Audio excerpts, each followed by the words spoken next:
Assalamualaikum. Welcome back to YouTube channel Fahmi Ashraf TV.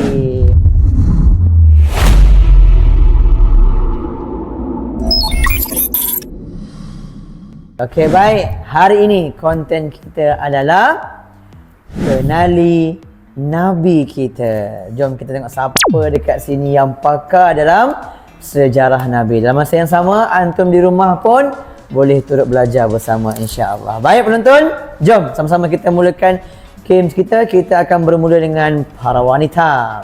So sekiranya salah, macam biasalah, hari ni tak ada limau, kita ada bedak dulu. Nanti lama-lama kita akan buat ramen ke dan sebagainya nanti kan, insya-Allah. Janji dapat makan. Tapi hari ni tak boleh makan sebab kita dalam bulan Ramadan. Okey, jom.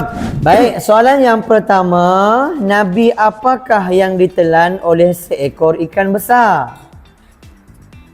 Nabi Yunus. Nabi Yunus. Okey, betul. Okey, Amy, Nabi apakah yang mempunyai tongkat yang boleh bertukar menjadi ular? Nabi Musa. Okey, betul. Nabi apakah yang dibakar dalam api tetapi tidak hangus? Ibrahim. Okey, betul. Seterusnya, Nabi apakah yang boleh bercakap ketika masih bayi? Nabi Nuh alaihissalam. Bukan, salah. Kata, calik. Yakin. Nabi Nuh alaihissalam. Okey, Hanif, Nabi apakah yang boleh bercakap ketika masih bayi? Nabi Isa alaihissalam. Betul.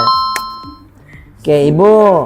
Nabi apakah yang terkenal dengan kesabaran ketika diuji dengan penyakit yang sangat lama? Nabi Ayub. Okey, betul. Nabi apakah yang membina bahtera besar ketika kaumnya mengejeknya? Nabi Nuh. Okey, betul. Okey, seterusnya. Peperangan apakah yang menyebabkan Nabi memakai 2 lapis baju besi? Perang apa? Badar. Salah. Pas. Uhud. Calik. Bedak. Peperangan apakah yang menyebabkan Nabi memakai 2 lapis baju besi? Perang Uhud. Anda. Dalam peperangan apakah kaum muslimin menggali parit sebagai strategi pertahanan? Perang Khandaq. Okey, betul. Okey, ini favourite saya ni. Siapakah sahabat yang syahid dalam perang Uhud sehingga jasadnya tidak sempat dikafankan sepenuhnya? Saidina apa? Yang papa suka tu. Sayyidina Abu Bakar. Salah. Siapakah sahabat yang syahid? Calik. Okey, ya. Siapakah sahabat yang syahid dalam perang Uhud sehingga jasadnya tidak sempat dikafankan sepenuhnya? Yang dirobek tu. Hamzah. Sayyidina Hamzah. Okey, empat pula, sorry. Peperangan apakah yang berlaku selepas pembukaan Mekah dan melibatkan kaum Hawazin? Perang Perang Hu. Saya bagi keluar. Hun. Perang Hunakah. Hunain. Okey, calik. Okey, Izmir. Nabi apakah yang mempunyai suara yang sangat merdu dan suara sangat merdu lah. Allah, siapa tu?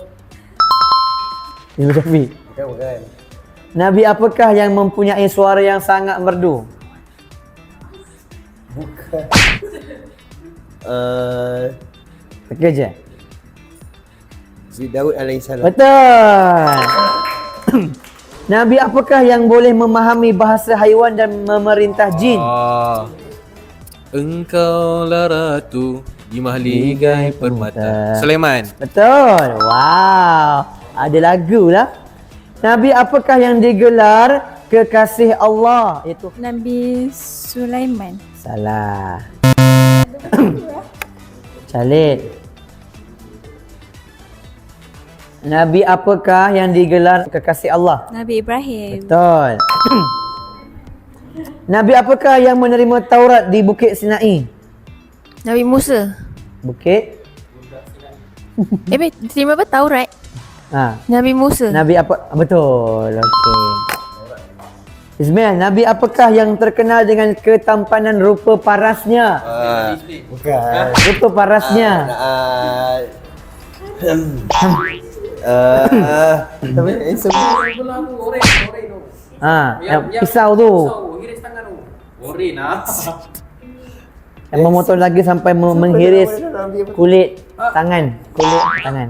Itu. Nabi? Nabi Idris. Salah. Hanif. Nabi apakah yang terkenal dengan ketampanan rupa parasnya? Nabi Yusuf. Nabi Yusuf. Okey, ni best ni. Nabi apakah yang diuji dengan perintah menyembelih anaknya? Nabi Ibrahim. Betul. Okey. Siapakah yang digelar Saifullah, pedang Allah? Khalid Al-Walid. Betul. Siapakah yang digelar As-Siddiq kerana membenarkan peristiwa Isra Mi'raj tanpa ragu? Sayyidina Abu Bakar. Walai. Betul. Ismail, siapakah yang digelar Al-Faruq kerana membezakan antara hak dan juga batil? Umar Al-Khattab. Bandar. Ustaz bagi tu umpan dah tu. Jangan belakang je. Okey, kemudian Nabi apakah yang berdakwah kepada kaum Ad?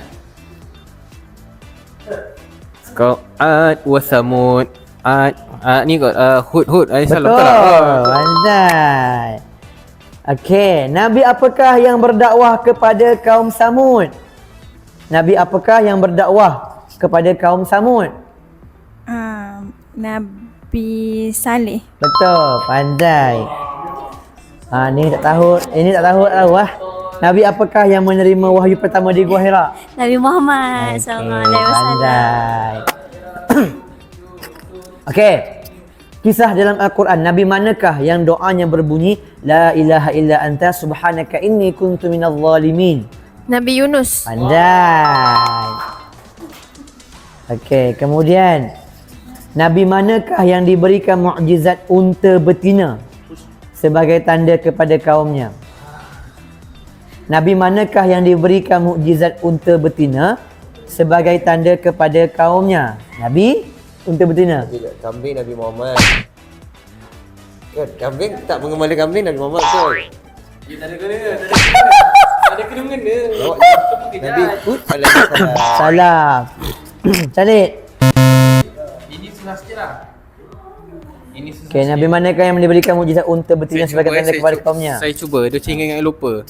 Nabi Musa alaihissalam. Salah.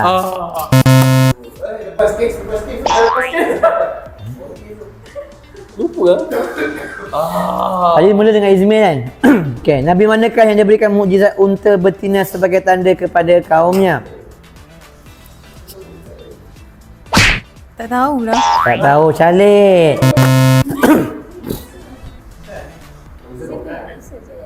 Nabi manakah yang diberikan mukjizat unta betina sebagai tanda kepada kaumnya? Nabi Muhammad kambing. Nabi? Saya jawab Musa juga. Tapi Musa. salah ya. Okay, salah. Teng. Okay, Nabi? Hentam. Nabi Ibrahim. Salah. Jawapannya adalah Nabi Saleh. Okey, jom. Seterusnya. Nabi manakah yang memohon agar dikurniakan kerajaan yang tidak dimiliki? Ni Nabi Lut. Kurniakan apa baca balik pada awal? Nabi manakah yang memohon agar dikurniakan kerajaan yang tidak dimiliki sesiapa selepasnya? Maksudnya Nabi manakah yang memohon agar dikurniakan kerajaan? Yelah. Yelah. Dia nak adakan kerajaan kan. Oh kan Nabi Lut kan. Okey. Ya, Khalid. Hai. Dia ada kerajaan Mm-mm. Kerajaan. Nabi manakah yang memohon agar dikurniakan kerajaan yang tidak dimiliki sesiapa selepasnya? Tak tahu. Saya cubalah. Okey. Nabi Sulaiman. Betul. Oh. Kerajaan Nabi Sulaiman. Soalan yang terakhir. Nabi manakah yang pernah tinggal dalam perut ikan dan berdoa dalam 3 kegelapan? Nabi manakah yang pernah tinggal dalam perut ikan? Nabi mana? Yang tertinggal dalam perut ikan tu? Sana. Nabi apa? Tak tahu tapi try je boleh. Ha. Nabi Yunus. Okey, betul. Okey. So, itulah dia. Berapa orang yang banyak syalik? Satu, dua. Oh, okey. Izmi paling confident lah. Nabi kami Muhammad. Itu kemujizat. Okey, semoga konten ini menjadi manfaat kepada antum semua. Sekiranya antum memerlukan konten apa-apa lagi bersama dengan kami, boleh sahaja komen di ruangan bawah. Semoga kita berjumpa lagi untuk the next content. Kalau hati rasa penat, kembali pada Al-Quran, kerana Al-Quran pengubat hati. Assalamualaikum. Bye-bye.